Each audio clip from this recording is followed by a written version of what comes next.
Welcome, silakan masuk Bapak Ibu. Terima kasih. Silakan duduk Pak, Bu. Iya. Kita tidak salaman dulu ya, karena sedang pandemi. Perkenalkan, saya Bidan Maimunah Rahayu. Maaf, ada yang bisa saya bantu? Iya Bu, kami pengen konsultasi tentang kehamilan. Oke, kita isi biodata dulu ya. Iya. Nama Ibu? Anak. Ana, usia? 37 tahun. 37. Alamat tempat tinggal? Perawitan. Pawitan. Ini suami Ibu Ana? Iya. Nama Bapak? Anton, Anton. Usianya? 50 tahun. 50 tahun. Kalau boleh tahu ada keluhan apa nih yang Bapak Ibu rasakan? Mungkin saya bisa bantu. Begini Bu, kami pengen konsultasi. Saya kan ini lagi hamil yang kelima, anak yang kelima. Iya. Sedangkan anak yang sebelumnya semuanya perempuan. Dan suami saya sangat menginginkan anak laki-laki. Kalau belum dapat laki-laki, saya nggak boleh KB Bu. Apakah benar Bapak Anton yang diucapkan dengan istrinya? Iya benar Bu, yang dikatakan istri saya. Saya sangat menginginkan anak laki-laki. Yang karena saya ingin ada untuk penerus bagi usaha saya kelak nanti. Apakah sebelumnya Bapak Ibu sudah pernah melakukan promil untuk anak laki-laki atau konsultasi dengan dokter spesialis kandungan? Ya belum Bu. Kami pikir karena sudah lahir anak yang pertama, kirain kesini-sininya dapat anak laki gitu kan, jadi kami belum konsultasi ke dokter spesialis sih. Jadi nggak taunya perempuan lagi. Sedangkan suami saya nuntut anak laki terus. Kalau boleh tahu, asupan makanan Bapak dan Ibu selama ini lebih dominan sayur atau daging untuk Bapak Ibunya? Seadanya Bu, seringnya sih sayuran. Seharusnya dari awal kehamilan sudah direncanakan untuk program kehamilan anak laki-laki ya Bu ya. Jika Bapak memang menginginkan anak laki-laki ya seharusnya pola hidupnya dirubah, baik dari pola makannya. Untuk suaminya harus lebih banyak makan daging, istrinya harus lebih banyak makan sayuran, jangan sampai terbalik. Itu harus dilakukan selama 3 bulan.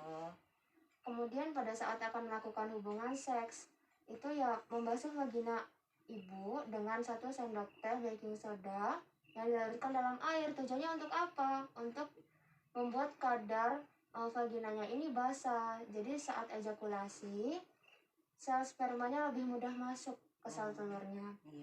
Kemudian lakukan seksual pada waktu yang mendekati ovulasi atau mendekati menstruasi agar lebih cepat pembuahannya.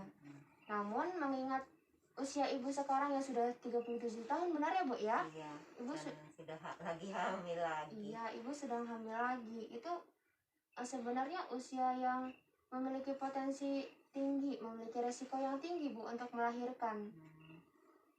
Ya resikonya sangat berbahaya untuk ibunya, untuk janinnya. Apa itu resikonya? Ya seperti komplikasi preeklamsia, komplikasi saat persalinan yang diimbangi dengan tekanan darah tinggi, kemudian untuk janinnya BBLR, berat bayi lahir rendah, prematur, keguguran. Kemudian energi ibu saat mengedan persalinan juga akan lemah karena ya faktor usia itu tadi. Dan ibu yang melahirkan di usia 30 tahun ke atas itu berpotensi untuk melahirkan secara sesar. Ya karena faktor usia itu tadi ya Bu ya. Dan melahirkan secara sesar itu butuh biaya yang tidak sedikit, Bapak, Ibu. Jadi apa nih yang harus kami lakukan Ibu? Jadi ya hamil untuk usia yang sudah lanjut atau tidak muda lagi ya memang harus benar-benar direncanakan, dipertimbangkan. Dampaknya apa untuk ibunya sendiri, untuk janinnya kelak. Karena ya itu berpotensi sangat berbahaya begitu ya Bu ya. Saya bukannya ingin mempengaruhi atau menakut-nakuti Bu. Karena ya memang hamil di usia lanjut itu ya membawa dampak yang akan berbahaya. bahkan mengancam kematian ibu dan janinnya. Jadi ya nantinya bukan mendapatkan anak yang diharapkan, anak laki-laki, malah bapak kehilangan orang yang disayang. Tentunya itu kan suatu kerugian ya Pak, kehilangan orang yang disayang. Ya benar sih Bu, saya juga sebenarnya takut, tetapi saya sangat menginginkan punya keturunan laki-laki. Iya Bapak, saya sangat mengerti apa yang Bapak inginkan, apa yang Ibu harapkan.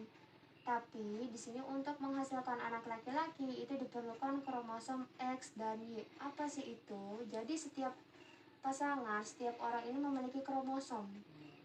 Ibu memiliki sel telur yang kromosomnya X. Ya, jadi tergantung dari bapaknya. Apakah bapak ini bisa menghasilkan kromosom X atau Y juga gitu. Jadi seandainya kalau misalnya bapak ini menghasilkan kromosom X ketemu dengan kromosomnya ibu kromosom X juga, anak yang dihasilkan nanti perempuan. Tetapi jika kromosom yang dihasilkan oleh bapak ini kromosom Y, berarti nanti ketemu kromosom ibu kromosom X. Ya anak yang dihasilkan kemungkinan nanti anak laki-laki. Jadi pesan saya untuk bapak, jangan terlalu memaksakan dan menuntut ibu untuk melahirkan anak laki-laki, karena ya tidak semuanya ini kesalahan dari perempuan, kesalahan dari ibu tidak bisa melahirkan anak laki-laki, ya tergantung dari bapaknya juga gitu kan, bisa menghasilkan kromosom Y-nya itu tadi atau tidak. Nah, jadi seandainya nanti anak ini lahir gitu ya, yang di kandungan ibu ini, dan ternyata anaknya perempuan lagi, berarti kan tidak sesuai dengan ekspektasi bapak. Ya bapak harus mampu melapangkan dada dan menerimanya dengan ikhlas, karena bagaimanapun ini istri bapak, ini darah daging bapak, ya harus diterima dengan segenap hati. Baiklah Bu, saya akan pertimbangkan kembali dan tidak akan memaksakan istri saya untuk memberikan anak laki-laki. Nah gitu dong Pak, bahwasanya memang anak laki-laki dan perempuan itu sama saja, hanya dibedakan oleh jenis kelaminnya. Mau anak laki-laki, anak perempuan, kalau memang dia sayang dengan orang tuanya, mau berbakti, ya tidak melulu yang harus anak laki-laki jadi pemimpin, anak perempuan juga bisa Bapak. Nah sekarang gini ya Bu, ya sehubungan tadinya belum tahu, sekarang udah tahu, dengar saran dari Bu Bidan yang begitu panjang lebar. Jadi saya sekarang sebagai bapak ini menyadari kan terlalu menekan sama ibu, jadi ya saya mohon maaf sebanyak-banyaknya karena namanya terlalu ambisi kepengen punya anak laki-laki. Ya sama-sama Pak ya, saya juga minta maaf sama Bapak karena saya belum bisa mengasih keturunan yang seperti yang Bapak inginkan, anak laki-laki ya Pak ya. Ya semuanya dikembalikan sama yang kuasa Tuhan. Nah ini begini ya Bu ya,